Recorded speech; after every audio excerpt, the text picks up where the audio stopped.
김지의 돌직구쇼에 오신 여러분 반갑습니다. 김지입니다. 저는 오늘도 저희 돌직구쇼 오픈 스튜디오 앞에 나왔습니다. 오늘은 그렇게 어제 많이 내리던 비가 그쳤지만 광화문 인근에서 시위 집회가 있어서 약간의 소음이 있습니다. 양해 부탁드립니다. 윤석열 대통령이 나토 외교 무대를 선보이고 귀국길에 오릅니다.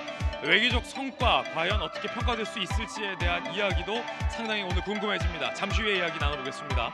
저는 비가 오나 눈이 오나 매일 아침 이곳에서 여러분을 기다리겠습니다. 김지의 돌직구쇼 지금 라이브로 시작합니다. 잠깐만요.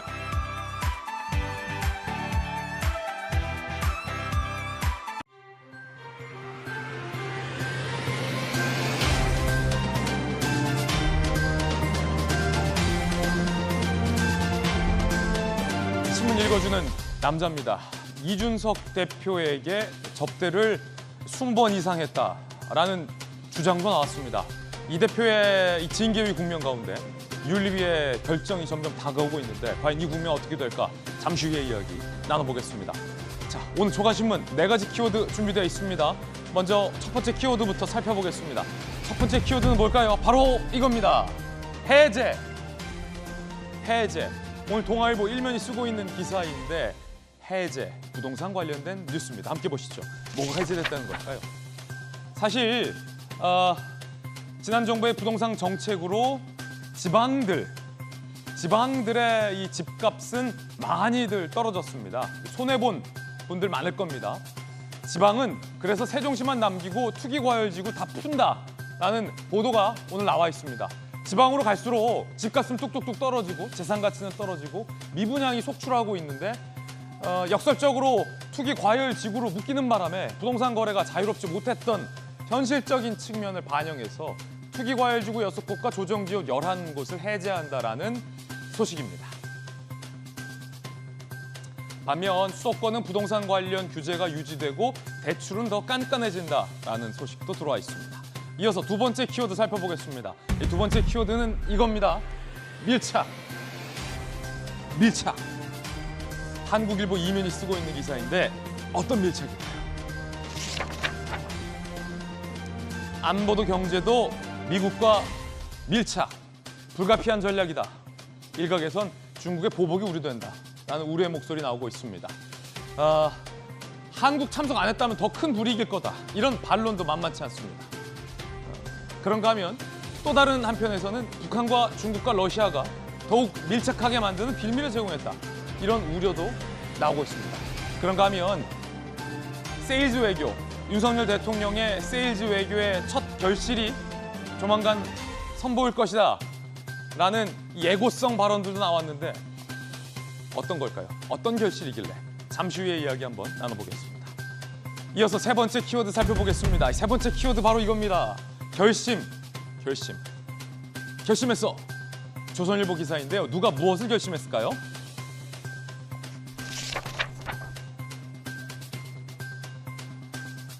제역해냈나? 나는 윤심 전달받자 박성민 당대표 비서실장이 바로 이 대표와 헤어질 결심을 했다. 헤어질 결심. 어디서 많이 들어본 얘기죠. 헤어질 결심. 윤석열 대통령의 의중이 전달됐다는 겁니다. 특히나 이 대표와 윤 대통령의 회동설, 이 오보, 희대의 오보가 전파됐을 때 윤 대통령 주변에서 아니 박성민 실장이 뭐 하고 있나? 라는 의심 섞인 목소리도 나왔다라는 겁니다. 이 장면을 보고 정치권에선 이 대표의 윤리위 징계 여부가 가까워지자 대통령이 이 대표를 버렸냐? 이런 상상도 나오고 있다고 합니다. 과연 어떤 의미일까? 잠시 후에 대통령의 복심에게 직접 물어보겠습니다. 자, 이어서 네 번째 키워드 공개하겠습니다. 네 번째 키워드 바로 이겁니다. 낙마? 누구와 관련된 뉴스일까요? 낙마? 한겨레 신문입니다. 굉장히 예민한 키워드가 나왔어요. 보건복지부 장관 후보자 김승희 장관 후보자가 결국 수사 대상까지 됐습니다. 그것도 선관위가 수사를 의뢰해야 한다라고 얘기를 했습니다. 정치자금법을 위반했다라는 겁니다. 렌터카를 사면서 왜 세비로 사냐? 동료 의원 후원금을 내는데 왜 세비로 주냐? 라는 의혹 등등이 아주 많이 제기됐습니다. 급기야 여권에서도 낙마론이 고개를 아주 많이 들었습니다. 대통령실 일각에서도 임명 강행은 어렵다라는 기류가 감지되고 있습니다.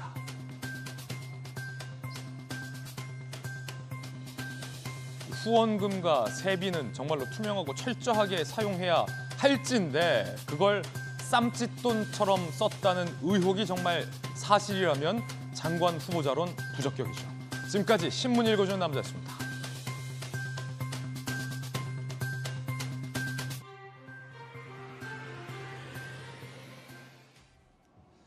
어제는 그렇게 밤늦게까지 장대비가 주룩주룩 수도권과 중부지방에 내렸는데 오늘 아침은 후덥지근한 동남아 날씨가 찾아왔습니다. 오늘 함께 하신 분들 소개해드리겠습니다.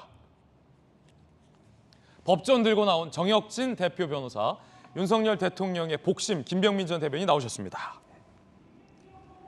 돌직구쇼의 좌장, 서울시 정무부시장을 역임한 김용주 전 의원, 민주당의 대표 청년 정치인 전윤기 의원 나왔습니다. 어서 오세요. 잘 오셨습니다. 윤석열 대통령이 나토행 일정을 마치고 오늘 귀국길에 오릅니다. 외교, 세일즈 외교의 결실도 있다라는 예고판도 정부 관계자를 통해서 나오고 있습니다. 과연 뭘까요? 이 모든 이야기 첫 번째 이야기로 지금 시작하겠습니다. 윤석열 대통령의 첫 외교 성과는 과연 어떻게 평가될까요? 상당히 궁금해집니다. 미국, 나토와 밀착, 원전과 방산, 세일즈 외교다. 대통령이 어떤 정상에게 이 브로셔까지, 설명서까지 주면서 한번 봐라. 이 대한민국 원전 따봉이다. 라는 투에 세일즈에 나섰다라는 보도도 오늘 많이 나오고 있는데 과연 그 열매는 맺힐 수 있을지도 살펴보겠습니다. 마지막 날 윤 대통령은 굉장히 빡빡한 일정을 소화했습니다. 영상으로 만나보시죠.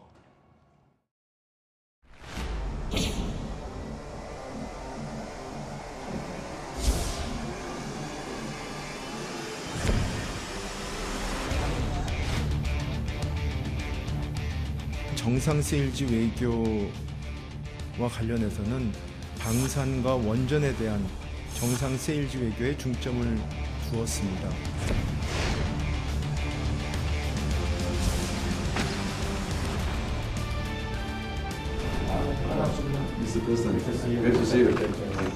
그리고 축하드립니다.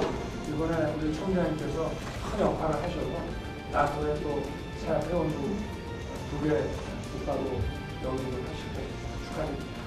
Mr. President, it's a great honor to meet you, and that reflects the importance of NATO and South Korea, and also all the other Asia-Pacific partners working in more closely together. So thank you so much for coming.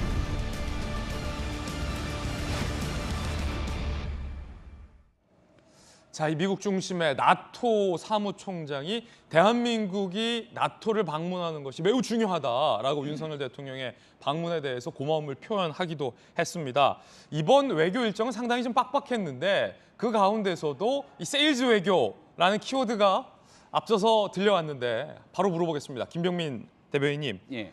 세일즈 뭘 좀 이렇게 팔라고 대통령께서 세일즈를 했습니까? 대표적인 거를 꼽으면 누가 뭐래도 원전이겠죠. K원전, 네, 원자력 발전. 대한민국의 원자력 산업이 갖고 있는 전 세계적인 경쟁력이 어마무지하다는 사실들은 이미 외국 정상들도 다 알고 있습니다. 예. 물론 지난 기간 동안 탈원전 정책으로 인해서 우리 원전 생태계가 다소 후퇴하는 것은 아닌가에 대한 우려가 있었지만 이 대한민국 원전이 갖고 있는 경쟁력을 바탕으로 전 세계 정상들에게 이제 세일즈 외교에 나서는 대통령의 모습을 볼 수 있다. 아니 그 다른 나라 중에서 우리 대한민국 그 원자력 발전, 네. K원전에 좀 관심을 많이 보이는 나라도 많습니까? 최고 수준의 원전이라는 것은 잘 알고 있다라고 하는 세계 정상들의 모습을 볼 수 있고요. 이 원전 수주 과정 속에서 아마 많은 관심들을 가질 수 있을 거라 생각해서 첫 번째가 원전이고 두 번째 관심을 갖고 있는 건 지금 저곳이 이제 나토 아닙니까? 나토죠, 나토. 나토 회원국들의 가장 큰 관심은 우크라이나 전쟁이 있을 예. 것이고 우리나라 같은 경우는 우크라이나에 이런 방산 무기들을 직접 지원할 수는 없는 상황이지만 나토 회원국들 중에는 이 우크라이나 전쟁 국면 속에서 많은 무기들을 지원한 바도 있습니다. 예. 이 무기를 지원하는 과정 속에서 자국 내에 있는 추가적인 이 무기 구매 등에 대한 상황들이 절실할 텐데 여기에 대한민국이 갖고 있는 중요한 경쟁력, 이 방위 산업에 대한 수출 문제도 예. 뜨거운 쟁점으로 떠오를 수 있거든요. 예를 들어서 뭐 무기가 굉장히 많아요. 우리가 미사일도 네. 있고 뭐 전투기도 있고 탱크도 있고 하는데 이 중에 어떤 품목이 좀 보니까 폴란드가 예. 굉장히 관심 있어하고 수출 임박이다. 그래서 세일즈 외교의 첫 성과가 이제 결실로 될 거다. 뭐 이런 희망 섞인 얘기들도 많이 나오는데 폴란드에서 뭘 관심 있어해요? 어떤 상품? 실제로 실사를 쭉 보고 갔다는 얘기들까지 전해지고 있는데요. K9 자주포, 탱크, 자주포. 예, K2 탱크를 비롯해 전차를 비롯해서 K9 자주포에 대한 얘기들이 참 많이 나오는데 K9 자주포는 정말로 세계적으로 우리께 좋아요. 경쟁력이 이미 입증된 바 있고 예. 우크라이나 전쟁 등에서도 사실은 가성비도 좋고. 이런 무기들이 절실히 필요하다는 것들을 실제 전쟁을 통해서 증명이 된 바 있기 때문에 대한민국 무기 산업의 경쟁력을 갖고 있는 K9 자주포 등에 대한 방위 산업 수출 문제도 앞으로 핵심 의제로 떠오르는 것 같습니다. 이 두 가지가 있고요. 그리고 지금 현재 전 세계적으로 초격차 기술에 대한 또 관심들이 많은 상황이기 때문에 윤석열 대통령이 항상 입에 달고 다니는 단어가 하나에 대해 반도체 아닙니까? 반도체, 배터리, 원전 등에 대해서도 각국 정상들과 이야기를 나누면서 지금은 단독 정상회담을 길게 가지지 못했지만 추후에 만남을 가졌을 예. 때는 이러한 우리가 지금 얘기하고 있는 이 경제 문제를 이 외교 문제로 같이 엮어나고 있는 산업들에 대해서 깊은 관심을 갖고 대화를 나눌 거라고 생각합니다. 대통령이 체코랑 폴란드 대통령에게 책자도 건넸어요, 직접? 우리가 이제 브로셔라고 얘기하는 것처럼 원전에 관한 책자를 건넸고 추가적으로 방위 산업에 관심을 갖고 있는 방산에 관련된 책자까지 건네면서 홍보를 했다. 예. 여기에 대한 성과가 아마 폴란드와의 관계를 통해서 나오는 것은 아닌가라고들 많이 예상하고 있습니다. 그렇군요. 자, 이게 뭐 이 사실은 열심히 판다고 다가 아니고 팔려야 최고인데 조심스럽게 이제 폴란드의 무기 수출 이야기가 나오고 있습니다만 어쨌든 대통령이 그렇게 백방으로 우리의 방산, 무기와 또 원전을 세일즈하기 위해 발벗고 나섰다라는 어떤 강조를 해주셨고 그 결실이 이어질지는 좀 차분히 좀 지켜볼 필요는 있어 보입니다. 원전에 대해서는 윤석열 대통령이 이렇게 얘기한 바 있었어요. 들어보시죠. 만일 우리가 지난 5년 동안 바보 같은 짓을 안 하고 원전 생태계를 더욱 탄탄히 구축했더라면은 지금 아마 경쟁자가 전혀 없었을 것이라고 저는 확신합니다. 정부가 여러분의 발목을 잡지 않을 뿐 아니라 저 역시도 또 우리 정부의 고위 관계자들도 이 원전 세일즈를 위해서 백방으로 뛰겠습니다. 원전 세일즈, 이제 체코가 우리 원전에 좀 관심을 있어 하는 것 같고 폴란드가 우리나라 이제 K9 자주포, 탱크 비슷한 자주포에 좀 관심이 있어 하는 것 같은데 김영주 의원님, 네. 이 사실은 K9 자주포로 말하면 우리 기술로 순수하게 다 개발한 건데 다른 나라의 이 동일한 어떤 자주포 중에서는 가격이 합리적이에요. 우리나라 네. 합리적이면서 이제 사계절, 뭐 전천후, 흙탕물이나 뭐 산악지형, 뭐 해변에서도 K9 자주포는 막 달릴 수 있고 사실 저 K9 자주포가 우리가 북한을 겨눠서 우리가 이게 만들었기 때문에 이 러시아, 소련, 북한이 쓰는 무기들이 비슷하잖아요. 그러니까 러시아와 전쟁 중인 혹은 러시아와의 전쟁을 보고 있는 나토 회원국들 입장에서는 야, 아주 북한을 상대로 하는 대한민국 무기가 러시아에게도 잘 통하겠네? 이런 생각들을 좀 하는 것 같아요. 네.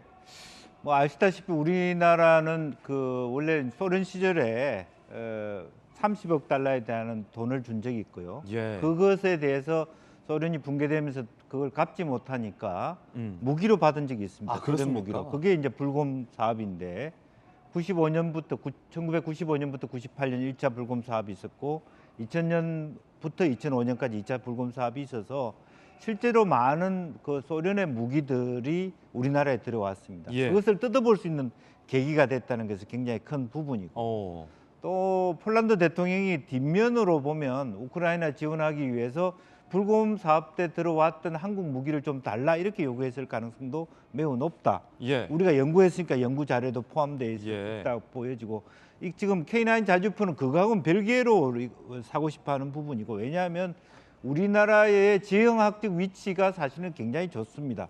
왜냐하면 그 동토 겨울도 있고 여름도 있고 이런 어떤 무기 조건들을 다 맞출 수 있다는 것. 그다음에 땅과 바다 다 같이 활용할 수 있는 어떤 지형 지물 속에서의 훈련이 있기 때문에 실제적으로 보면 동구권 국가들이 상당히 매력적으로 가질 수밖에 없고요. 아하. 엘빈 토플러가 쓴 책 중에 전쟁 반전쟁이라는 책이 예. 있습니다. 그 책을 보면 전체 세계의 무기 산업 중에 거의 80% 가까이가 이제 민간 기술에 의한다. 예. 즉 저도 잘 알고 있습니다만 중동이나 동구권 국가에서 우리나라 무기를 좋아하는 이유는 이제 위성 체계라든지 예. 컴퓨터라든지 이런 전자 첨단 체계와 연동되는 무기가 만들어질 수 있기 때문에 그런 시설에서의 가성비는 최고다. 최고다. 실제로 그렇습니다. 네. 왜냐하면 미국이나 영국 다 무기를 만들어내지만 AS가 엉망이요. 아, AS 한번 받기 굉장히 아니, 힘듭니다. 서비스는 애프터 서비스가 제일 예. 중요하죠. 근데 그 고자세 때문에 예. 상당히 어려움을 겪는 게 사실이거든요. 한국은 AS 잘해줍니까? 잘해줍니다. 그래서 저도 뭐 중동에서 뭐 예. 아랍에미레이트나 이런 데서 사우디에서도 한국 무기에 관심을 가진 거는 첨단 예. 무기 시스템이라는 게 있고 예. AS를 잘해준다. 가격도 합리적이다. 예. 뭐 와인 하시죠. 예.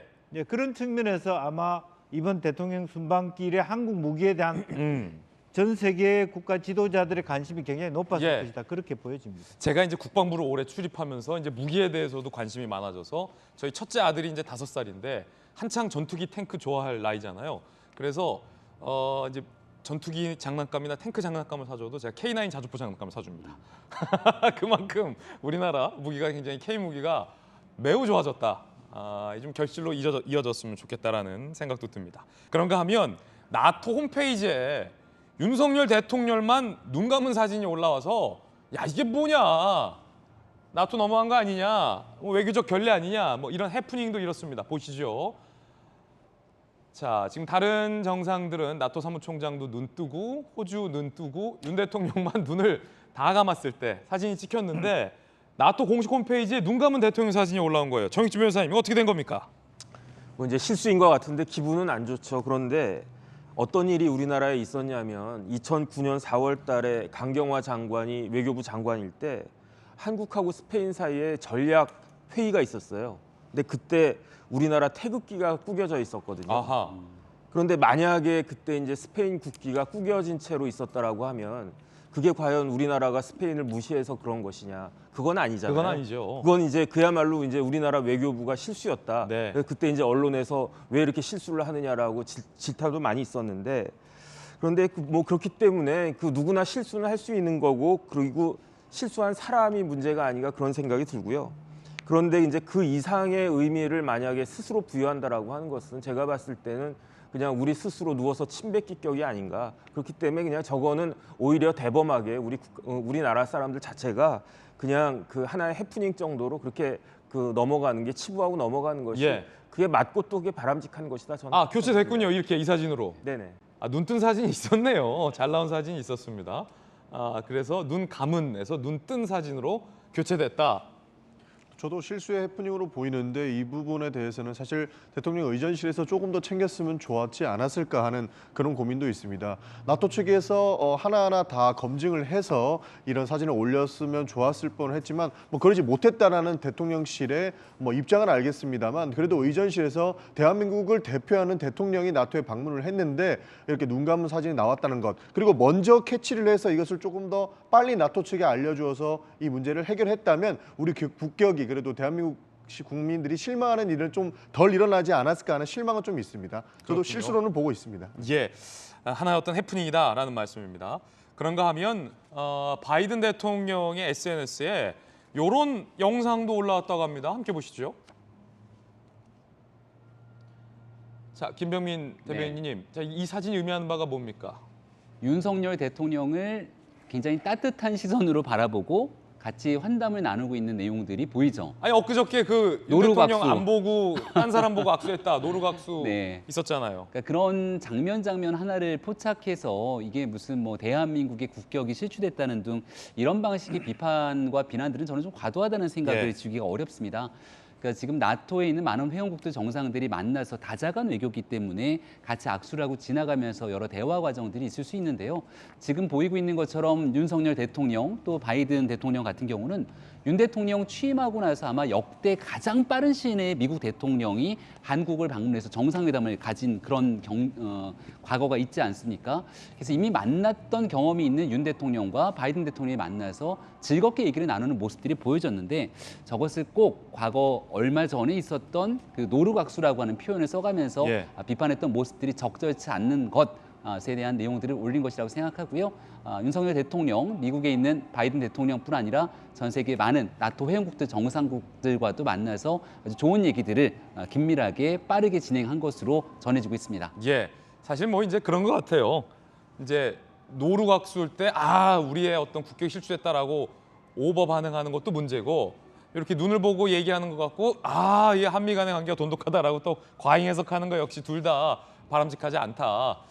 하나의 어떤 연속성상의 어떤 외교적 행보로 보는 것이 맞다라는 생각도 한편으론 듭니다. 그런가 하면 김건희 여사의 순방 중 의상도 화제가 되고 있는데 이번에는 우크라 룩이다. 뭐 이런 얘기도 나옵니다. 어떤 의상일까요? 자 지금 이런 사진인데 상의는 이제 노란색, 그다음에 하의가 이제 하늘색 치마인데 김용주 의원님 이게 왜 우크라 룩입니까? 그게 이제 국기와 우크라이나 국기 어떤 그 상징색과 맞닿아 있다 그렇게 봐야 될 것 같고요. 네네. 뭐 실제로 그런 의도로 했는지는 모르지만 어쨌든 기본적으로 외국에서도 그런 것을 우크라이나를 생각한다는 의미에서 그런 패션이 있는 것도 사실이거든요. 그러면은 일부러 김건희 여사가 우크라이나를 지지한다라는 의미에서 우크라 룩을 입었고 러시아를 규탄한다. 뭐 그런 의미도 있고 왜냐하면 질 바이든 그 여사를 예. 만났을 때도 그런 어떤 우크라이나 방문에 미국 대통령 부인이 우크라이나 방문에 대한 환담을 한 적도 있고 이제 그런 부분에 있어서 아마 그 마음이 같다. 그런 것을 이렇게 저런 의상을 통해서 메시지를 내보냈다 그렇게 볼 수 있고. 질 바이든 여사에게 저런 덕담을 했군요. 네네. 그래서 그런 부분과 연관돼 있다라는 부분이 저는 있습니다. 그리고 어쨌든 나토라고 하는 그 말하자면 북대서양 조약 기구의 기본적인 사람들이 갖고 있는 정치적 오리엔테이션 성향 자체가 결과적으로는 뭐 서방 국가에 들어가냐 안 들어가냐 지금 이제 북유럽 중립 국가를 표방했던 스웨덴, 핀란드조차도 상당히 그쪽 지향선으로 가고 있기 때문에 그런 것은 아마 아시아 태평양 지역에서 방문한 대통령의 부인으로서 매우 적극적인 정치 행보다 그렇게도 보여질 수 있습니다. 매우 적극적인 정치 행보다라는 해석도 흥미롭군요. 윤석열 대통령을 날카롭게 비판하던 박지원 전 원장이 이번 외교 순방 대해서 특히 김건희 여사에 대해서는 연일 적극적인 칭찬을 해서 화제가 되고 있습니다. 박지원 전 원장의 이야기 한번 들어보겠습니다. 제가 그 김건희 여사도 보니까 네. 스페인 국왕 왕비랑 같이 사진 찍는데 보니까 하얀 드레스로 멋있더라고요. 네네. 잘했어요. 그래서 참 멋있다 라고 얘기를 했는데 아무튼 그 스타트. 왜 갑자기 박지원이 칭찬하냐.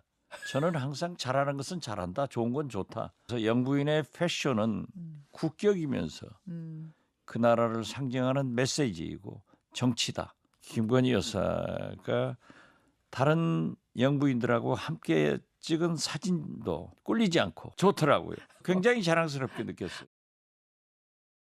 전용기 의원님, 박지원 전 원장이 그냥 좋게 평가한 게 아니라 거의 뭐 극찬을 합니다. 극찬. 훌륭하다. 뭐 꿀리지 않는다. 잘하고 있다. 굿 스타트. 뭐 not bad. 막 갑자기 왜 이렇게 칭찬합니까? 많은 국민들도 의아해하실 것 같습니다. 의아해한다고요? 그 윤석열 대통령에 대해서는 굉장히 큰 비판을 했었고 김건희 여사에 대해서는 굉장한 칭찬을 보내주고 있는데도 사실 저희도 박지원 원장이 왜 저런 모습을 보일까 하는 생각을 하고 있습니다. 근데 저는 민주당도 몰라요. 왜 저는 그런지. 답을 내렸습니다. 어떤 저는 거? 박지원 원장이 흔히들 부르기에는 정치 구단이라고 이야기를 합니다. 예.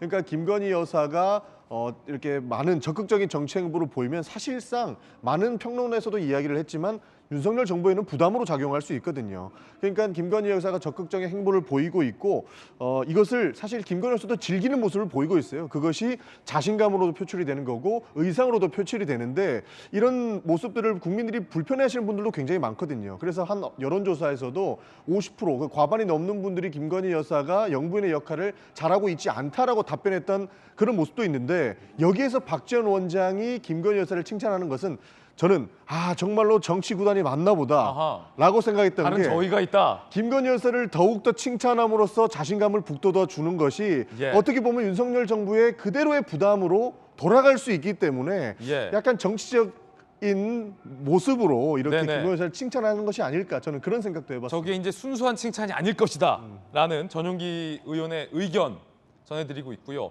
해당 여론조사는 홈페이지에 저희가 준비해뒀겠습니다. 근데 김영주 의원님, 박지원 전 원장의 멘트 중에 저게 그냥 어떤 저희가 있는 칭찬이라고 하기에는 막 그런 대목도 나와요.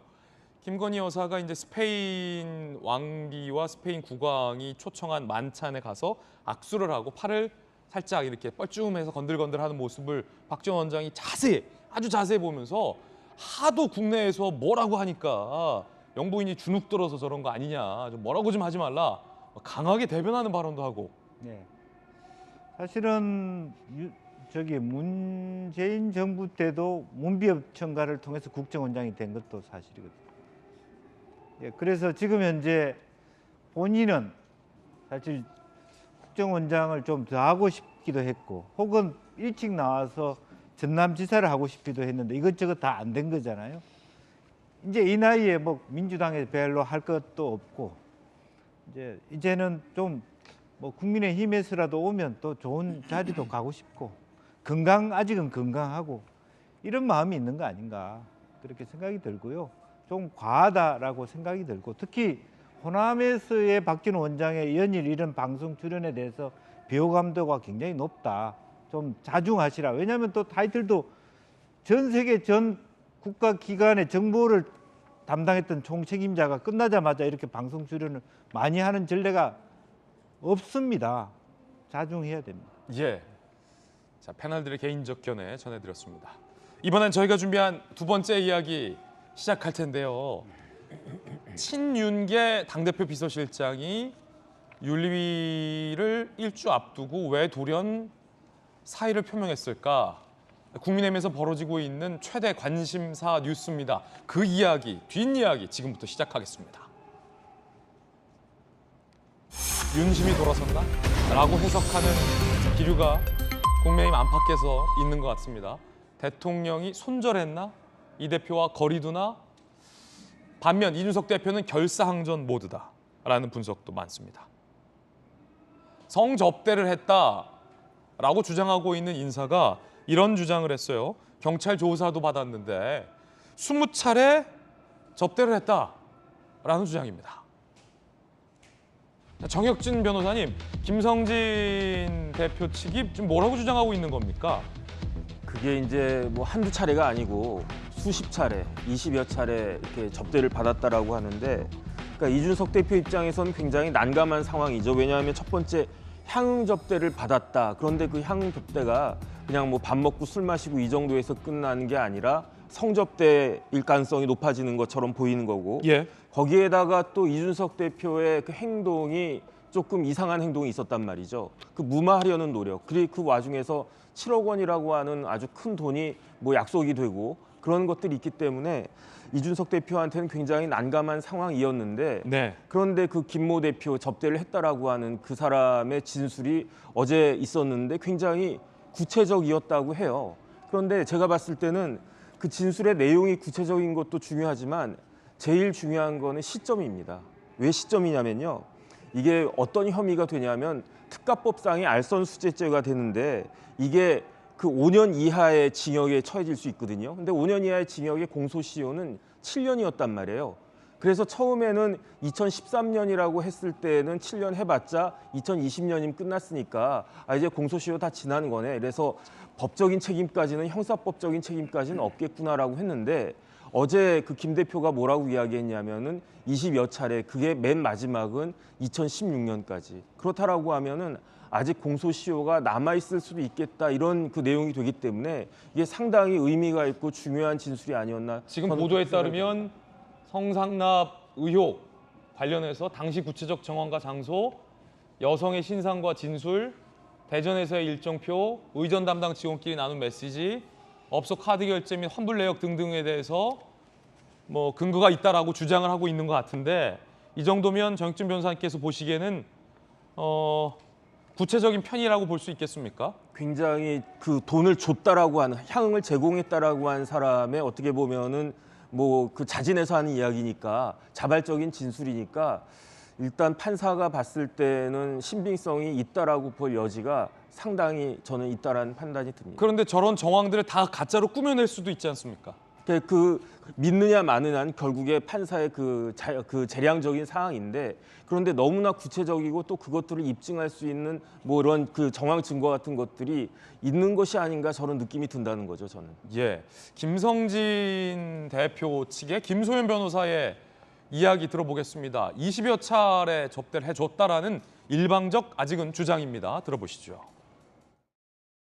대통령을 모실 수 있는 방법에 대해서 그럼 네가 좀 생각을 해봐라. 방법이 있느냐 했더니 2명의 사람을 들이대면서 어떤 사람을 통해서 자기가 어떻게 힘을 써보겠다. 도와줄 수 있다라고 표현을 했고 2명 중 1명은 형님처럼 모시는 국회의원이라고 했고 1명은 기업가더라고요.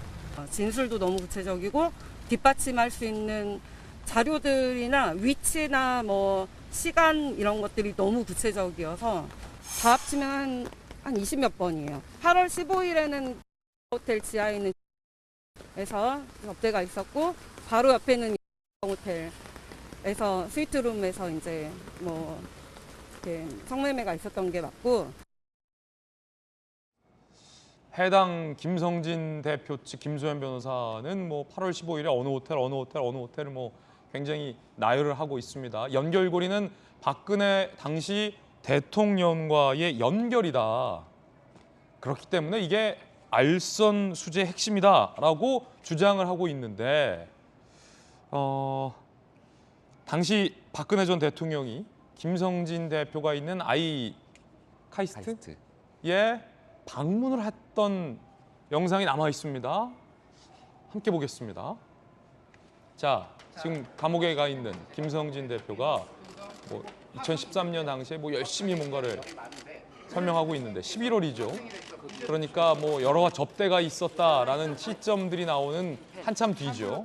그런 어떤 접대 의혹 뒤에 실제 박근혜 전 대통령과의 만남이 이루어졌어요. 그런데 아까 그 김소연 변호사의 주장에 따르면 이 대표가 형님처럼 생각하는 친한 국회의원에게 말해서 박 전 대통령과의 연결에 힘써보겠다라는 주장. 물론 아직은 일방적인 주장에 불과합니다. 그런데 실제 박 전 대통령의 방문으로 이어졌어요. 김병미 대변인님, 예. 진실을 좀 아십니까? 알 수가 없죠. 다만 이제 2013년도에 있었던 일들이고 이준석 대표는 대통령에 당선되고 난 다음 박근혜 전 대통령과 만난 적이 없다고 얘기를 하고 있습니다. 저는 그런 이준석 대표의 말은 사실일 것으로 보이거든요. 당선되고 난 다음 박 전 대통령과 이 대표 간의 관계가 돈독하진 않았으니까. 예. 하지만 선거를 치르는 과정에서 이 대표가 워낙이나 큰 역할을 했기 때문에 박근혜 정부에서 실질적으로 영향력을 행사하는 사람들과의 인간관계는 있었을 가능성이 매우 큽니다. 근데 정말 김소연 변호사가 얘기하고 있는 것처럼 이준석 대표가 형님처럼 부르는 모 국회의원에게 부탁을 하거나 청탁을 해서 박근혜 전 대통령이 저곳으로 오도록 만들었는지에 대한 여부는 이 대표가 부인하고 있는 상황이기 때문에 사건에 관한 진실규명은 좀 필요하다 이런 생각이 들고요. 지난날 박근혜 전 대통령이 저곳 아이카이스트를 방문하게 된 경위에 대해서는 다소 좀 미지수처럼 여겨지는 영역들이 분명히 있습니다. 근데 저게 저런 접대와 향응에 따른 대가성으로 만약 치러지게 됐다면 이건 정말 참담한 일이 아닐 수 없기 때문에 아마 관련된 일에 대한 진실을 밝히기 위해서 조금 더 많은 사람들이 협조 노력이 필요하지 않을까 생각이 되고요. 저 아이카이스트 대표가 구속이 돼 있는 상태 아니겠습니까? 그렇죠. 참고인 조사를 받고 여러 많은 얘기들을 쏟아내고 있는 것 같은데 이준석 대표는 지금 현재 이게 다 100% 사실이 아닐 가능성이 있다고 다소 좀 뒤로 물러서고 있지만 정확하게 그날 등에 대한 진실에 대해서 더 적극적인 항변이 있지는 않은 상태입니다. 여러모로 국민의힘이라고 하는 지금 집권당의 대표가 이런 일들이 휘말려 있는 상태여서 굉장히 좀 당이 걱정과 우려 섞인 시선으로 많은 분들께서 이 내용을 바라보는 것 같아서 매우 안타깝습니다. 범죄를 저질렀고 구속돼 있는 사람이 운영하는 그 기업의 대통령이 찾는다라는 것은 매우 굉장히 힘든 무수히 많은 과정들을 거쳐야 하는 일입니다. 대통령의 방문이라는 것. 물론 일방적인 원사이드 주장이다라는 말씀 계속 거듭드리고 이 대표는 강하게 부인하고 있습니다. 이 대표의 입장 살펴보시죠. 자, 김성진 대표 측은 형님처럼 모시는 국회의원과 기업인을 거론하며 박근혜 대통령과 연결 힘써보겠다라고 이 대표가 얘기했다라고 경찰 조사에서 진술한 걸로 보도가 되고 있는데 이 대표는 없는 시계를 요청해서 구해줬다고 한바탕 하더니 오늘은 누구 이야기하는지 국회의원, 기업인이라는 사람 이름이나 들어봅시다. 내가 형님처럼 모시는 국회의원 누군지 이름 까라. 이 대표는 나름 자신감을 또 보이는 듯한 SNS를 올리기도 합니다. 그러면서 8월 15일에 처음 선물되었다는 시계를 7월에 저에게 요청했다는 말을 어떻게 받아들여야 할까? 존재하지 않는 시계를 요청했고 나는 그걸 전달했던 거냐? 라고 이 대표는 시계 제조 일자를 주장하며 반박을 하기도 합니다만 정익진 변호사님, 어떻게 되는 겁니까? 그러면 왜냐하면 새로운 주장들이 지금 현재 경찰 수사 과정에서 제기가 됐고 그것이 사실인지 여부는 이제 수사기관이 입증을 해야 할 몫인데 네네. 문제는 윤리위 아니겠습니까? 네네. 윤리위에서도 지금 이 과정을 다 볼 수밖에 없을 텐데 윤리위의 선택은 지금 일주일도 채 남지 않았고 네. 어떤 영향이 있을까요? 일단은 윤리위원회의 판단은 그 원래 이제 수사기관이나 법원, 형사법원에서의 판단은 합리적인 의심이 없을 정도일 때만 유죄 판결을 할 수 있다라고 형사소송법에 되어 있거든요. 그런데 제가 국민의힘 그 윤리위 규정을 갖다 봤더니 윤리위 규정은 그렇게까지 엄격하게 되어 있지는 않단 말이에요. 그래서 뭐 당의 위신에 심각한 그 해를 끼칠 정도이다라고 하면은 그러면은 이제 징계가 가능할 수 있도록 되어 있고 그다음에 형사처벌은 어떤 사람을 전과자로 만드는 것임에 비해서 윤리위의 징계는 가장 가벼운 경고부터 해가지고 당원권 전지 3개월 최강욱 의원 같은 경우에는 말실수 좀 했다고 해가지고 그 이후의 것도 있었지만 3개월 일단 정지 나오지 않았습니까? 예. 그렇기 때문에 그 요건이나 효과나 이런 부분들이 그 형법하고는 사실 상당하게 차이가 있기 때문에 이 정도 사안 가지면은 윤리위에서도 적극적인 어떠한 그 결과를 도출해낼 수도 있는 것이 아닌가 하는 생각이 듭니다. 최강욱 의원은 3개월이 아니라 이제 6개월. 6개월이었습니다. 예, 6개월 정정을 하겠습니다. 6개월. 굉장히 중한 징계가 나왔죠. 최강욱 의원은. 그런데 김영주 의원님, 이게 이제 한 사람의 정치인의 또 젊은 당대표의 어떻게 보면 정치적 생명에도 영향을 줄 수 있는 문제이기 때문에 윤리위에서도 매우 신중하게 접근을 해야 합니다. 왜냐하면 몇 가지 입증해야 할 것들이 있어요. 예컨대 20여 차례 접대를 했다라는 일방적 주장이 정말 사실인지 이 대표가 한 차례 접대를 받은 건지 성접대를 받은 건지 아닌 건지에 대해서 사실관계를 부인하고 있기 때문에 그거를 일단 한번 입증을 해봐야 될 거고 두 번째, 설사 몇 번의 접대가 있었다 하더라도 과연 당시 이준석 대표가 박근혜 전 대통령을 아이카이스트로 오게 할 수 있는 힘이 있었는가? 세 번째는 이 대표가 정말로 그 친한 형님처럼 모시는 국회의원에게 얘기를 하고 그게 박 전 대통령을 움직이게 할 정도의 인과관계의 그 접대가 만약에 사실이라면 어느 정도 영향을 미쳤는가? 사실 따져볼 것들이 너무나도 많다라는 거죠. 기본적으로는 어쨌든 앞에 부분에 있어서 즉 성접대와 관련된 부분은 이미 거의 그 윤리위 자체에서 사실 각하 비슷하게 해놓은 상태입니다. 아, 그렇습니까? 예. 그래서 실제적으로 보면 그 상황보다는 어쨌든 무마하려고 했던 품위를 말하자면 그 대표로서의 말하자면 정무실장을 통해서 그런 일을 했다는 데 대한 지금 그런 포커싱이고 다만 지금 현재 터져 나오고 있는 정보 자체는 그 자체는 전체 윤리위의 말하자면 이 두 번째 즉 어떤 그 상황을 훨씬 더 그 심각하게 만드는 영향을 줄 것이다. 아, 이 같은 진술들은 예. 경찰 그래서 수사 상황은 뭐 앞에 것을 지금 성접대 각 자체를 가지고 논하고 있지는 않더라도 어쨌든 이러한 논박이라든지 이런 것들이 실제로 수사되고 있다는 상황 자체는 이준석 대표에게 매우 불리하게 작용할 가능성이 많고 어쨌든 그러나 7월 7일 날 그 자리 자체는 일반적으로는 소명을 듣기 위한 자리지 않습니까? 이준석 대표가 어떻게 어느 정도 자기 방어를 하느냐를 놓고 그 이후에 그걸 가지고 정리를 하지 않을까 그렇게 보여집니다. 그렇군요. 김병 대변인, 현재 예. 이준석 대표 측의 입장은 무엇과 관련된 입장을 제가 묻고 싶냐면 김철근 실장, 이 대표의 측근이 내려가잖아요. 만나잖아요. 7억 원을 예. 투자하겠다라는 각서를 쓰잖아요. 그것과 관련돼서 이 대표의 입장은 뭡니까? 알거나 지시하거나 한 행위가 없었다라는 입장입니까? 그러니까 증거인멸에 관련된 문제이지 않습니까? 일단은 그 각서 속에 있는 서명이 좀 명확하게 드러나 있기 때문에 이 내용을 중심으로 지난 윤리위원회가 열렸을 때 김철근 실장이 현장에서 소명 절차가 있었던 것으로 보이고요. 이준석 대표는 본인이 개입한 게 없다고 지금까지 계속 얘기를 하고 있는 거라 그렇군요. 예, 이 내용들에 대해서 일단은 첫 번째 성접대를 받은 일이 없다. 그렇기 때문에 관련 일들을 무마시킬 일도 없는 것이 이제 이준석 대표 측의 입장으로 볼 수 있는 상황이겠죠. 근데 이게 수사가 진행되는 과정으로 이제 넘어가게 되는 순간 훨씬 더 크게 비화될 가능성이 높아지게 되는 거고, 특히 중간에 연결이 돼 있고 접대를 했다고 하는 김성진 씨가 참고인 조사를 받으면서 또 많은 얘기들을 쏟아내다 보니 이게 이제 수사 상황에서의 진실 공방으로까지 이어지게 되는 거죠. 근데 명백한 것 중에 하나는 대통령 선거 기간에 왜 당대표의 실질적인 비서실장처럼 중요한 역할을 했던 김철근 정무실장이 그곳에 찾아가서 여기에 뭔가 증거를 인멸하는 듯 각서까지 써주고 왔는가에 대해서는 명쾌한 해명이 잘 이루어지지는 않고 있습니다.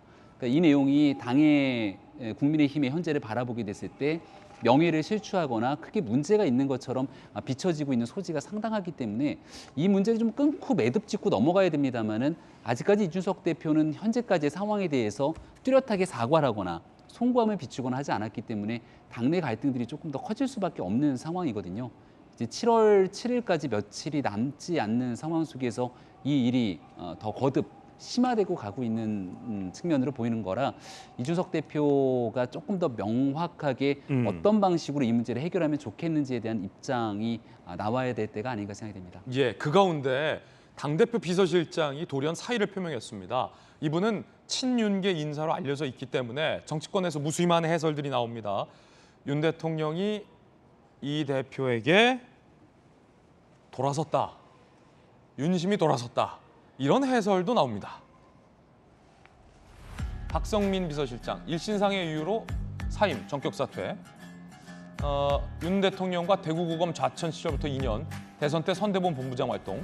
지난 3월 윤 대통령의 요청으로 당대표 비서실장을 맡았고, 이 대표를 보좌하는 친윤 참모로 윤 대통령에게 직접 전화하며 이 대표와 윤 대통령 사이에 소통 창구를 했었다. 그런데 윤리를 일주 앞두고 사퇴했다는 거죠.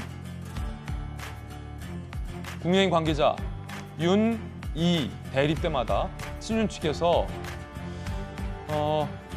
박성민 실장이 윤 대통령을 배신했냐 이런 의심 섞인 말이 나올 때마다 박 의원은 중간에 끼어서 어찌해야 할지 모르겠다라고 토로를 해왔다. 윤 대통령, 이준석 대표 면담 거절 등 논란 확산에 아니 왜 이런 오보가 나오지? 박 의원이 역할을 제대로 하고 있냐? 라는 취지의 발언을 했다. 대통령실 고위 관계자가 이 같은 윤심을 박성민 실장에게 전달하자 바로 사의를 표명했다. 박 의원이 역할을 제대로 하고 있나? 라는 발언이 전해지자 바로 사의를 표명했다. 이 대목 여러분들은 어떻게 생각하십니까? 윤석열 대통령이 우크라이나에 이준석 대표가 다녀온 직후 오찬에서 이 박성민 실장과의 통화를 언급한 대목이 있습니다. 그 대목 한번 직접 들어보시죠. 우크라이나는 뭐 수치할 만한 뭐 이런 게 좀 안 돼 있을 텐데. 수도는 괜찮고 딴 데는 아직까지 좀. 아니 차를 뭐 20시간씩 탔다고 네. 박성민 의원이 이제 다녀왔다고 전화가 왔길래 네. 어떻게 뭐 우리 대표님 모시고 가서 저 어디 잠도 제대로 잘 때가 있더라고 그랬더니 뭐 차를 뭐 20시간씩 타서 차 안에서 막 자고.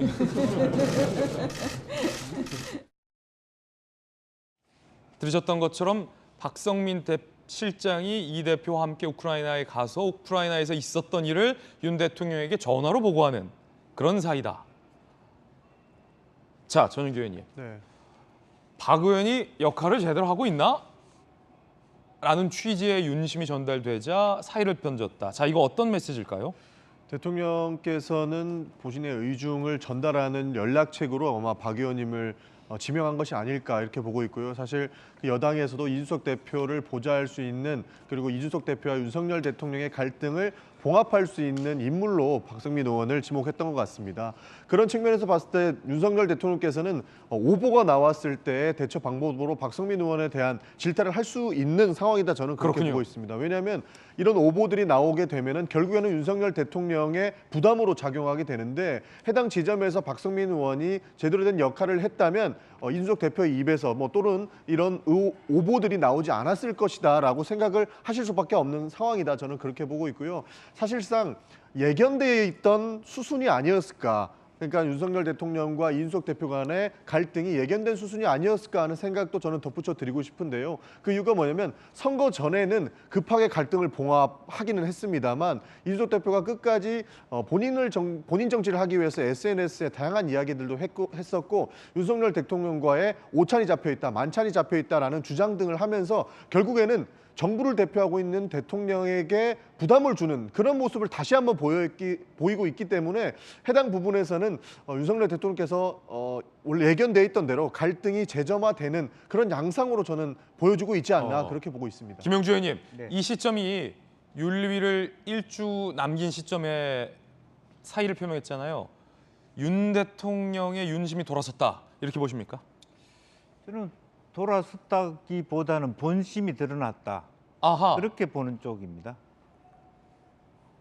네, 왜냐하면 이제 이미 그 후보 시절에 대표가 후보를 대하는 태도가 굉장히 가벌관계 정도로 보일 정도였어요. 이 대표가요? 예, 그러니까 본인이 없는 날 입당했다고 또 난리쳤고, 또 여러 가지 이것이 근본적으로 매우 중요한 것은 뭐냐하면, 이번 대선에서 이준석이 말하자면 대선에 기여한 바가 있다 없다에 극렬하게 갈리는 부분. 예. 대통령 입장에서는 내가 다 했지, 이준석 대표가 도움을 주기는커녕 오히려 갉아먹었다, 그렇게 볼 수 있는 부분이 있고요. 그럼에도 불구하고 대통령 스타일은 그걸 가지고 이준석 대표를 몰아내기 하거나 비서실장한테 너 거기 가지 마, 그럴 스타일은 저는 아니라고 봐요. 예. 나는 박성민 의원이 판단을 하고 이제는 하차를 해야 될 때가 됐다고 생각했을 거라고 보고, 주변 사람들이 있을 수 있겠죠. 뭐 김기현 의원이나 이런 분들이 여러 가지 여전히 지금 이준석 대표 밑에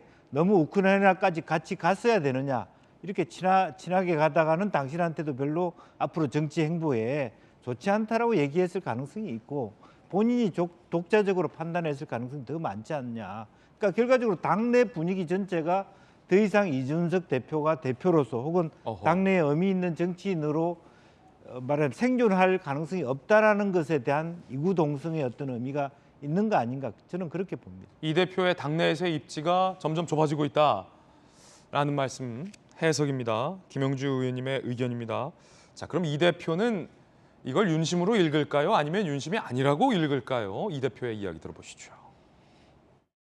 박성민 실장이 울산에 저희 지역구에 있다가 포항에 제가 있으니까 실제로 같이 와서 이야기를 했습니다. 어떤 상황인지 설명을 들었고, 그럼 제가 박성민 실장의 뜻을 받아들이겠다 해가지고 사임하게 된 겁니다. 실장이 그만둔 거 관련해서 윤심이 떠난 거 아니냐라고 해석을 하는 겁니다. 뭐 그런 해석은 가능하겠지만 어제 박성민 의원과의 대화에서 뭐 그런 내용은 없었습니다, 딱히. 예. 이지원 전 국정원장 대통령이랑 사퇴두고 알아서 거치 결정해라라는 경고를 받고 대표님께서 윤리위 전에 삭제할 거라고 봤다. 그런 경우는 없습니다. 고립무원 이 대표는 사퇴가 없다라고 못을 박았습니다. 국민의힘 관계자 A, 동아일보와의 인터뷰. 이 대표가 점점 고립무원에 빠지는 구도다. 국민의힘 관계자 B, 한국일보와의 인터뷰. 경찰이 조만간 소환할 거라는 얘기가 파다. 중립성향의 의원들도 이 대표가 더 버티긴 힘들어졌다고 보고 있다. 라는 이야기들이 보도에 나오고 있습니다.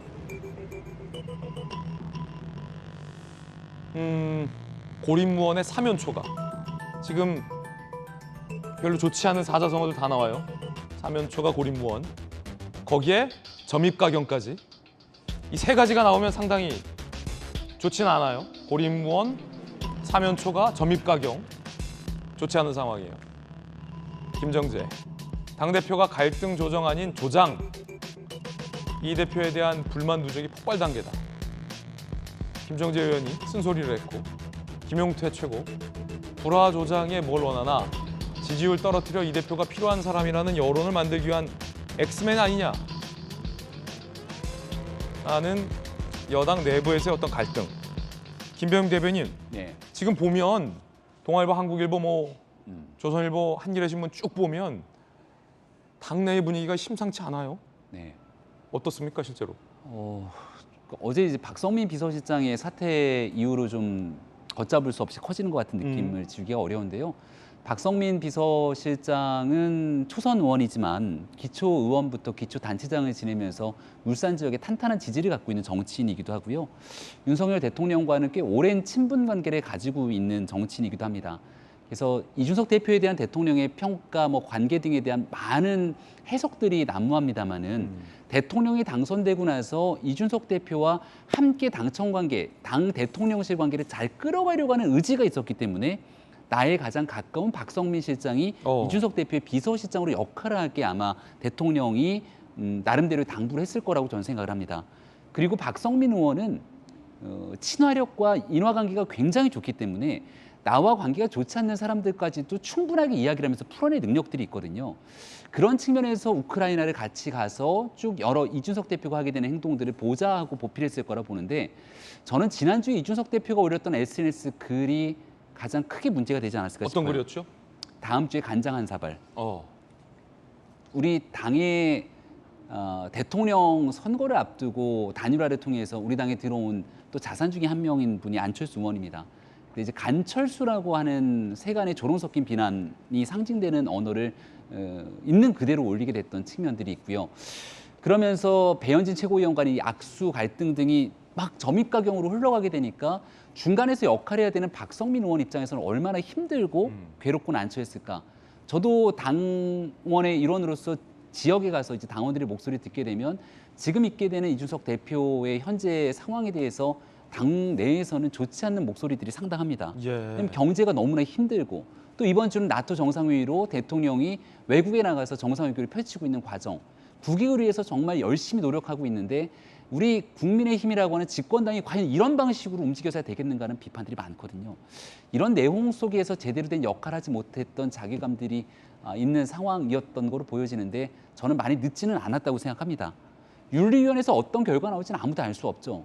이준석 대표 입장에서도 지난 일에서 본인이 100% 완전 무결하게 잘한 일만 있을 수는 없기 때문에 잘못된 과오에 대해서는 시인하고 고개를 숙일 줄 알아야 되는데 이런 일들을 하지 않으면서 끝까지 대결 국면으로 뭔가 정치 게이머라고 하는 비판을 받을 정도의 역할들로 흘러가게 되니까 걷잡을 수 없는 강대강 대결 국면이 되거든요. 지는 것이 때로는 이기는 것이다라고 하는 격언에 대해서 이준석 대표가 좀 깊게 새기고 윤리위가 개최되는 과정에 대해서도 무겁게 숙고하고 그리고 집권당의 대표로서 책임 있게 행동하기 위한 많은 노력들을 하게 된다면 그동안 이준석 대표에 대해서 좋지 않는 시선을 보였던 당내 구성원들도 조금은 다른 생각을 할지 모르겠습니다. 그러니까 지금은 한 발 좀 뒤로 물러서서 집권당이 잘 될 수 있게 하기 위한 길이 무엇인지 이 대표를 비롯한 당내 구성원 모두가 좀 지혜를 모아야 될 때라고 생각합니다. 자, 우리 김병임 전 대변인이 또 강도 높은 비판, 돌직구 의견을 던졌습니다. 그렇군요. 좀 지켜봐야 될 것 같습니다. 이번엔 저희가 준비한 다음 순서입니다. 뜨거운 소식 3가지 엄선했습니다. 그 첫 번째 소식부터 공개하겠습니다. 진료회사 정체는 이재명 의원입니다. 경찰이 이재명 의원의 자택 옆집에 누가 살고 있니? 라는 의혹과 관련해 GH를 압수수색했습니다. 이른바 비선 캠프가 있는 것 아니냐라는 의혹이고 이재명 의원은 말도 안 되는 이야기다라고 반박을 했던 그 의혹입니다. 수상한 옆집, 비선 캠프, 직원 합숙소, 경기주택도시공사 압수수색. 2020년 8월 GH 판교사업단, 당시 이재명 경기도지사, 도지사의 옆집에 판교사업단이 집을 얻는다. 그것도 전세 9억 5천에 2년 임차. GH는 원거리 사는 직원들을 위한 숙소인데 어떻게 하다 보니까 도지사 옆집. 이런 의혹이에요. 경찰이 GH 경기주택도시공사를 압수수색했습니다. 국민의힘에선 그때 당시 대선 준비 위한 비선 캠프로 사용했다라는 의혹을 제기했고 이현욱 전 GH 사장 등을 고발했습니다. 지난 4월에 경찰이 관리사무소를 압수수색했고 어제 GH의 본사를 압수수색했습니다. 자, 경찰의 수사가 선거 끝나고 진척이 된 건데 이 옆집 의혹은 초밥 10인분 의혹과 상당히 맞물려 돌아갑니다. 당시 수행 역할을 했던 5급 공무원 배모 씨도 이렇게 통화에서 이야기한 바 있습니다. 들어보시죠. 맛은 어떠시대요? 괜찮대요? 별말 없는데? 와, 근데 저기 사모님 진짜 양 많으신 것 같아요. 드시는 거 보면. 10인분을 아드님들이 드시나? 모르겠어요. 그렇다고 초밥을 쌓아주진 않을 거 아니야. 상하죠. 하루만 지나도. 나는 개인적으로 기생충이 있다고 생각해. 밑에 사는 기생충이 있는 경우가 있어. 11분씩 그렇지 않니? 2인분씩만 먹어도 그 사모님하고 아들 둘인데 6인분이면 충분할 텐데. 뭐 풀고 간 미스테리야. 나한테 맨날 그랬어. 저걸 진짜 다 드시는 거냐? 그렇다고 사모님이 뭐 그렇게 맨날 말라 있으신데 아들 드시나 먹나 봐. 그 생각을 했죠. 오랜 기간 수행을 한 배모 씨 역시 풀지 못한 미스테리라고 하면서 그 집에는 뭐가 있어. 기생충이든 뭐가 있어. 라고 얘기를 했습니다. 당시 정치권에선 특히 국민의힘 쪽에서는 저 10인분 초밥이 옆집 사는 사람들까지 먹이기 위해 했던 것 아니었냐라며 옆집 의혹과의 접점을 제기하기도 했습니다. 정혁진 변호사님, 네네. 경찰이 압수수색을 했다. GH 본사를 어떤 의미고 지금 GH 본사에 남아있는 게 있을까 싶기도 하고 경찰의 수사 어떤 의미입니까? 일단 냄새가 난다는 거죠. 냄새가요? 음식 냄새인지 뭔지 모르겠지만 예. 판교 보면요. 그 새 아파트, 새 오피스텔이 되게 많아요. 그 판교 사업단, 그 GH 판교 사업단 부근에는 젊은 직원들이 선호할 만한 그러한 새로운 오피스텔. 판교 요즘 가보면 하루하루가 바뀌지 않습니까? 예. 그럼에도 불구하고 판교 사업단과 상당히 거리가 있는 분당에 좀 오래된 낡은 그런데 대형 아파트에다가 이 합숙소를 만들었다. 그런데 GH 관련해 가지고는요. 합숙소 운영 및 관리 지침이 있어요. 그 지침이 어떻게 돼 있냐면은 1인당 맥시멈 아무리 크게 해봤자 28제곱미터 이하를 한다. 그다음에 4인용이니까 그건 112제곱미터이어야 하거든요. 그런데 지금 그 한 집은 몇 제곱미터냐면은 164제곱미터예요. 이런 경우에 예외 규정이 있는데 예외는 뭐냐면요. 부득이한 사유가 있어야 되고 총괄 관리자의 승인이 있어야 되는데 이때 부득이한 사유라고 하는 것은 그 부근에 마땅한 집이 없을 때인데 마땅한 집이 그 판교 사업단 근처에는 굉장히 많았을 거다라고 생각이 된단 말이죠. 예. 그런데 그 공교롭게도 그 집이 어떤 집이냐. 이재명 후보의 바로 옆집이었다는 이야기고 그런데 그 당시 사장은 누구였느냐. 리틀 이재명이라고 불렸던 이현욱 변호사였단 말이에요. 이 모든 정황에도 불구하고 이재명 후보도 그렇고 그 이현욱 사장도 그렇고 GH 고위 관계자들도 그렇고 다 몰랐다. 우연의 일치다. 우연이 몇 개가 합쳐져 가지고 그 집을 갖다가 하게 됐다라고 하는 것을 그것도 이제 지침 위반해가지고 이걸 어떻게 국민들이 일반 시민들이 믿을 수 있을 것인가. 그렇다라고 한다면은 뭔가 다른 용도로 그 집을 굳이 얻지 않았을까 하는 그런 생각이 들고 시점으로 봤을 때에는 선거운동을 할 수 있는 시간이 아니었거든요. 그렇게 된다라고 하면은 공직선거법상의 그 사전운동 금지 관련된 규정을 위반한 그러한 일들이 있는 것이 아닌가 그런 것들의 그 의혹을 두고 아마 경찰이 압수수색 해가지고 관련된 증거들을 찾지 않았을까 하는 생각이 듭니다. 이재명 의원 측은 옆집에 그 GH 직원이 사는 줄 몰랐다 당시에. GH 쪽도 옆에 도지사가 사는지 몰랐다라는 입장인 거고 물론 이 현대 사회가 워낙 바쁘고 각박하다 보니까 우리 옆집에 누가 사는지 모를 경우도 있습니다. 다반사입니다. 하지만 타워형 아파트는 한 층에 뭐 4명 5가구가 4가구가 있지만 저건 타워형 아파트가 아니라 한 층에 2가구 마주친 일이 없었을까라는 의문점은 여전히 제기되죠. 하지만 이재명 의원 측에서는 강하게 반박하고 있습니다. 낭설로 얼룩진 마타도어다. 라고 강하게 반박하는 입장도 지금 나와 있는데 전용기 의원님, 이재명 의원은 뭐 아주 부인하고 있어요. 정확하게 확인된 바도 없는 거죠. 그러니까 말씀드렸듯이 이제 두 가구 있는 아파트인데 이 두 가구가 바로 옆집인지 아니면 다른 라인에 있는 아파트인지, 그러니까 그 라인에 있는 집인지 이런 것도 정확하게 확인되지 않는 상태에서 그냥 옆집이라고 공세를 하고 있습니다. 저도 어느 보도에서는 같은 라인이 아니라는 보도도 본 기억이 있는데, 그러니까 이런 것보다는 사실 정치 공세에 가까웠던 것이고 대선이 끝나자마자 이렇게 압수수색에 들어가는 것을 보면은 굉장히 이것은 이재명을 나쁜 사람으로 낙인 찍기 위한 그런 공세가 아닐까, 저는 그렇게 보고 있는 겁니다. 사실 GH공사에서 운영하는 그 합숙소는 경기도 전역에 100여 곳이 넘는 곳에 있는 것이고, 여기에 직원들이 상주하면서 그 지역에 대한 정보를 수집하고 여기에서 GH가 들어갈 만한 곳이 있는지를 확인하는 그런 창구로 사용을 하는 것이죠.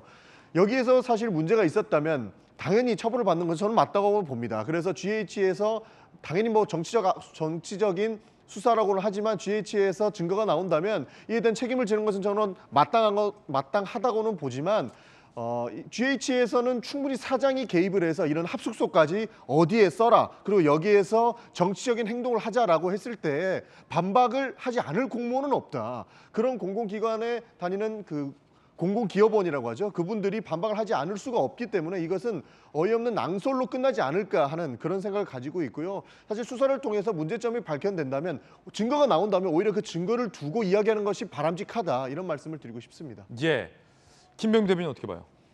이재명 의원에 관련된 많은 의혹들은 대통령 선거 때 제기가 된 바가 있는데요. 언론을 통해서 제기가 된 것도 있고 또 국민의힘에서 문제가 제기된 것도 있습니다. 또 상당 부분은 당내 경선기관에서 워낙 첨예하게 갈등을 다퉜던 터라 이낙연 후보와의 설전을 통해서 나왔던 의혹들도 상당합니다. 그리고 지금 나오고 있는 의혹에 관한 부분들은 자택 옆에 모종의 경기도의 권한과 영향력, 예산을 활용해서 누군가가 은밀하게 선거운동을 도운 것 아니냐는 의혹들이 제기된 바 있는 것이죠. 사건에 대한 진실을 규명하는 그렇게 어려운 일이 아니라고 생각합니다. 만약 이재명 의원 측 입장에서 억울한 일이라면 그 내용에 대한 진실을 명명백백하게 밝힌 다음에 사실과 다른 마타도어로 선거의 나를 공격했다라고 충분히 주장할 수 있는 내용 아니겠습니까? 진실을 밝히는 게 어렵지 않는 상황이기 때문에 오히려 이런 내용들을 묻어두고 가게 된다면 왜 이재명 의원이 또 민주당의 전당대회를 통해서 당권 등 새로운 영향력을 확대하고 있는 정치인이기 때문에 오히려 관련된 진실을 덮는 것 아니냐, 이런 비난의 소지도 있을 수 있는 만큼 진실을 밝히기 어렵지 않은 일 깔끔하게 빠르게 내용들 정리했으면 좋겠습니다. 예, 그런가 하면 성남시장이 민주당에서 국민의힘으로 이번 지방선거 때 바뀌었습니다. 그 성남시 인수위와 민주당이 충돌을 하고 있는 지점이 있는데 어떤 지점일까요? 이 지점입니다. 자, 국민의힘의 신상진 성남시장 인수위가 이재명 당시 성남시장과 후임 은수미 성남시장이 사용하던 공용 휴대전화 통화 기록을 제출하라 라고 요구를 했다고 합니다. 인수위 관계자, 이재명 의원이 8년간 기기를 8번 교체하고 번호를 3번 바꿨다. 잦은 기기와 번호 변경 이유를 확인 위해 요구했다 라고 밝힙니다. 그러자 민주당의 친이재명계 의원인 박찬대 의원은 이재명 은수미를 범죄자 취급했다. 이 정치 보복이다라고 비판을 했고, 자, 정택직 성남시 인수위 대변인은 본질은 이재명과 측근들의 상식 벗어나는 휴대전화 기기 변경에 대한 의문이다라고 입장을 내기도 했습니다. 지금 워낙 뭐 성남시에서도 그렇고 아까 옆집 의혹에서도 그렇고 굉장히 지금 뭐 작은 거 하나에도 양측이 첨예하게 바라보고 있는 그런 분위기인데, 본질은 그거 같아요. 8년간 기기를 8번 왜 바꿨고 번호를 3번 왜 바꿨냐. 그런 것 같은데. 뭐 그것은 이제 뭐 개인의 프라이버시가 있을 수 있죠. 예. 다만 이제 그것이 만약 그 기기 변경과 전화번호 변경을 통해서 인수를 받는 행위에 심대한 영향을 미치거나 위해가 됐을 경우에는 제 요구가 정당하다고 할 수 있지만, 막연하게 그냥 왜 바뀌었나라는 것을 물어보는 것은 인수위 범위를 좀 지나치게 넘어선 정치 행위다, 정치적 공격이다, 그렇게 볼 수밖에 없을 것 같아요. 네. 실제적으로 여러 가지 말하자면 솔직히 말하면 지방자치단체를 하다 보면 수많은 국회의원들과 수많은 시의원, 도의원들로부터 정당하거나 정당하지 않은 문의를 받을 수가 있기 때문에, 상호 간의 프라이버시를 위해서 교체했을 가능성도 많고, 특히 이재명 의원이 8년간 기기를 8번 교체했다는 것은 뭐 의원 같은 경우는 과거에 변호사를 많이 해봤기 때문에 그런 부분에 있어서 상호 말하자면 비밀 유지라는 측면에서 그렇게 했을 가능성이 있다, 그렇게 보여집니다. 예, 이건 과도한 정치 공세인 측면이 크다. 자, 이번엔 두 번째 실루엣의 주인공 만나보겠습니다.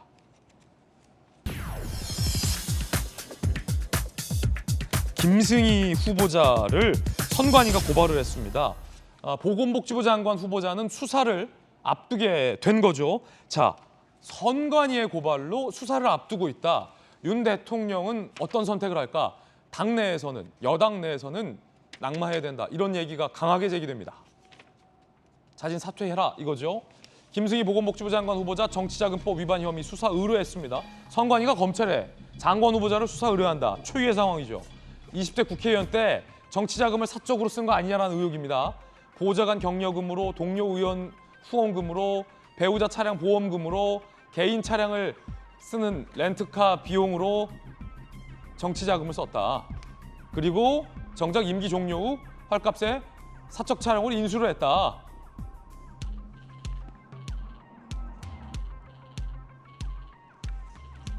관사 재테크 의혹까지. 2주택 보유 상태에서 세종시 아파트를 특별 분양받고 관사에서 지내다 1억 원 이상 차익 남기고 팔았다.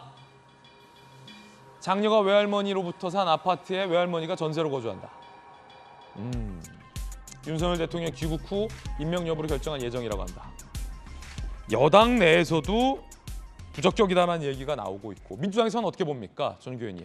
민주당에서도 심히 엄중한 상황이다 이렇게 보고 있습니다. 사실 관용차를 렌트카로 사용하는 것은 뭐 정치자금법상 어느 정도 허용된 범위이기는 하지만 이것을 매입하는 데 혹여나 리스키한 부분이 있다면 이것은 굉장히 엄중한 사안이고, 이 점을 들어서 아마 선관위가 고발에 착수하지 않았을까 보고 있습니다.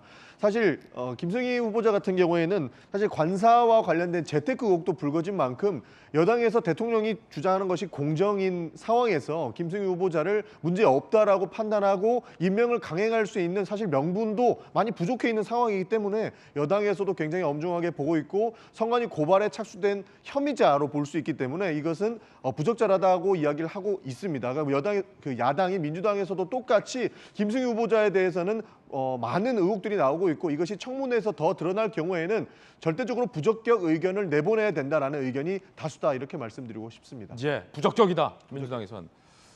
김병민 대변인, 네. 여당 내에서도 부적격이다는 기류가 강한 걸로 제가 알고 있는데 어떻게 보십니까? 선관위에서 수사 의뢰하는 게 굉장히 좀 타격이 있을 거라고 생각이 되고요.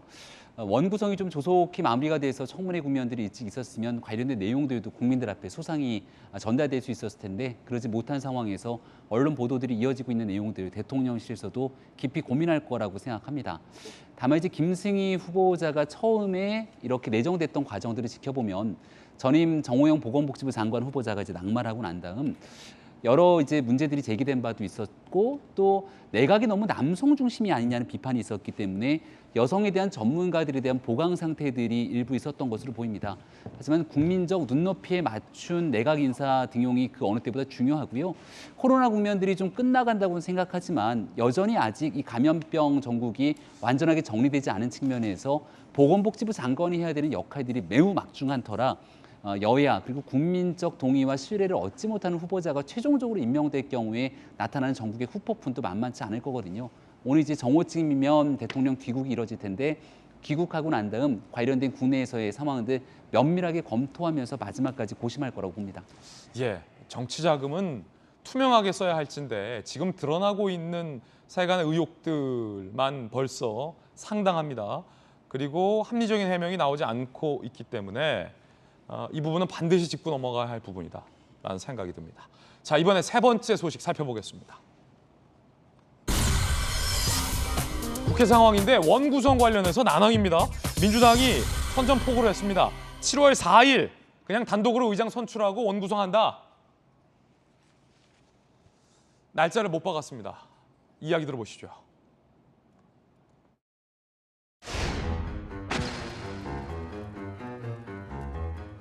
민주당이 원래 이제 7월부터 임시국회를 이제 바로 시작하자라고 해서 저희가 내일 오후 2시로 본회의가 수립되어 있는 상황인데, 이를 월요일 7월 4일 오후 2시에 본회의를 열어서 후반기 국회의장을 선출하기로 이렇게 결론을 내렸고, 여야 간에 합의가 되지 않은 상태에서 7월 4일 날 본회의를 개최하는 것도 불법이라고 하는 점은 변함이 없습니다. 불법적인 본회의와 부당한 의장 선출에 대해서는 법적 다툼도 해야 되지 않겠나. 김영주 의원님, 지금 국회 상황에 대해서 좀 질문 드리겠습니다. 그러니까 7월 4일로 못 박았고 국민의힘에서는 의원들 뭐 비상대기령까지 내렸는데 지금 의원 수가 많아요, 민주당이. 그러면 국민의힘이 반대를 해서 저지할 수 있는 방법이 없지요. 민주당 의원들이 모여서 임시회의 개최하고 의장 단독적으로 뽑으면 네. 막을 수 있는 방법 없죠. 없다고 봐야죠. 어허. 지금 상황에서는. 그래서 사실은 이제 그 민주당으로는 뼈아픈 부분은 방금 얘기했듯이 김성희 후보자라든지 이런 분들에 대한 청문회라든지 청문 보고라든지 이런 부분들에 대해서 국회의장 원구성이 안 된 상태에서 무기력한 거잖아요. 또 민주당이 잘 못하고 있는 부분이고, 어차피 법사위원장을 주기로 했으면 사개특위 부분을 압박하면서 사실은 의장을 뽑아놓고 가는 것도 나쁘지 않고 야당한테도 그렇게 나쁜 것은 아니라고 봅니다. 아, 그렇습니까? 예, 그러니까 개문 발차 형태로 가는 것이고, 다만 여러 가지 절차상의 불협화음은 어쩔 수 없는 것이지만 한편으로 보면 의장을 먼저 선출하면서 어차피 의장이 정해진 의장의 어떤 그 선출 과정이 있는 것이거든요. 김진표 의원. 네, 그렇기 때문에 그런 부분에 대해서 차분하게 겉으로는 좀 티격태격하면서도 속도를 맞추는 것이 장기적으로 보면 코로나 사태 속에서 혹은 물가가 어렵고 이런 상태에서 국회를 빨리 여는 것은 여야가 반대할 일은 아니다. 저는 그렇게 봅니다. 관건은 의장 선출은 뭐 민주당이나 국민의힘이나 김진표 의원에 대해서는 이견이 없는 걸로 알고 있는데 지금 법사위원장이 걸려 있잖아요. 네. 근데 사개특위를 조건으로 지금 했기 때문에 국민의힘에서는 수용할 수 없다라는 입장인 거고, 민주당에서는 검수 한박 안 받으면 법사위원장 안 준다라고 합의문을 번복하고 있는 그런 상황인데, 정혁진 변호사님, 네네. 거기에 이제 마찰이 되고 있는 게 본회의를 단독으로 소집해서 국회의장을 단독으로 선출하는 행동이란 말이죠. 네. 아까 뭐 국회법상 위법이다. 국민의힘에서는 이런 입장인데 어떻습니까? 뭐가 위법인지는 잘 모르겠는데 부적절하긴 하죠. 국회법 15조에 국회의장 선출 방법에 대해서 나와 있거든요. 일반적으로 이제 의결할 때는 뭐 과반 출석에 과반 그 출석한 사람의 과반 그 투표로 해가지고 의결이 된다라고 되어 있는데, 국회법 15조 1항에는요 무기명 투표로 하는데 제적의 과반수로 되어 있어요. 그러니까 뭐 단순히 뭐 한 170명 참석해가지고 그 과반이 되면 안 되고 151명 이상이 이제 그 투표를 해야 되는데, 지금 민주당 입장에서는 그 정도 의석은 충분히 가지고 있으니까 그 다음에 이제 국회의장 선출하는 시기도 되어 있는데, 이렇게 2기 같은 경우에는 전임 박병석 의장의 임기 만료 5일 전에 그 투표하도록 이렇게 그 규정이 되어 있는데, 일단 그 규정하고는 또 상당히 늦추어지긴 한 거죠.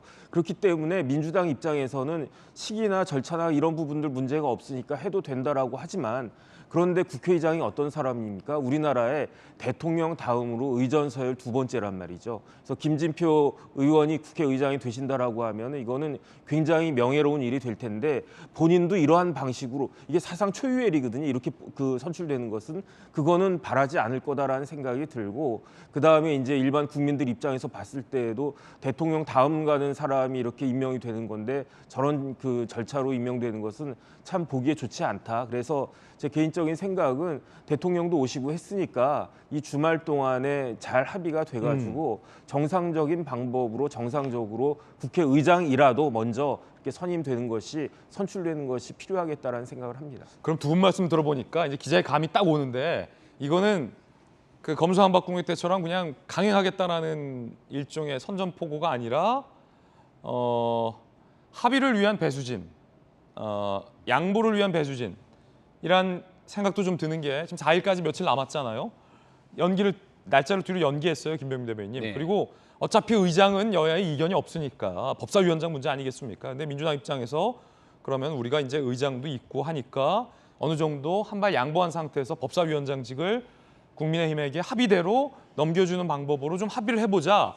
뭐 이런 이면의 의미가 좀 담겨 있는 거 아닌가? 어떻게 보세요? 주말까지 시간을 좀 벌어둔 측면이 있긴 하죠. 예. 그러니까 민주당 입장에서는 부담이 될 수 있습니다. 뭐냐면 지난 지방선거를 앞두고 민주당의 정당 지지도가 어느 정도 나왔는데 급격하게 지지도가 떨어졌던 국면이 있어요.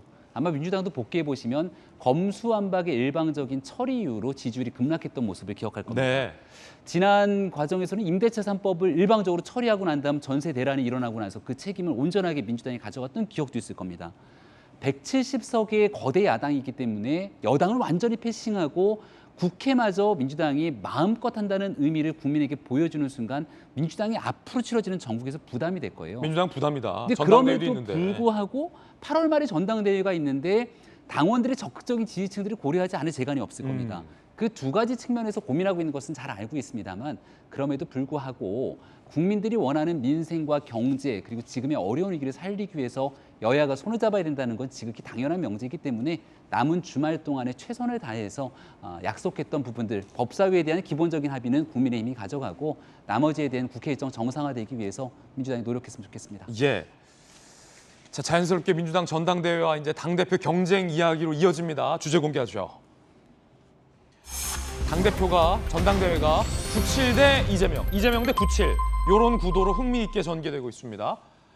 그러니까 기존에는 뭐 586 대 젊은 학번 이런 대결이었는데 그게 아니라 586은 자연스럽게 어디로 이제 가고 이재명 대 97 주자들의 대결이 돼버렸어요.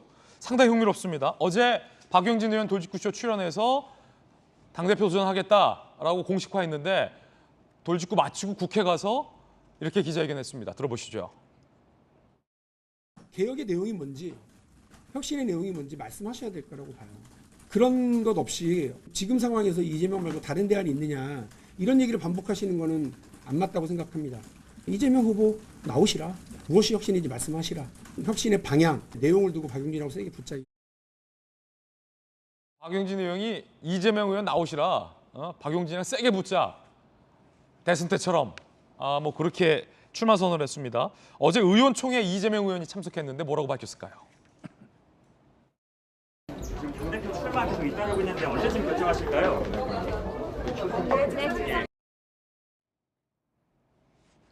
이른바 97그룹, 70년대생 90학번 97그룹과 어대명 간의 대결이 됐습니다. 어차피 대표는 이재명, 97그룹 vs 빵.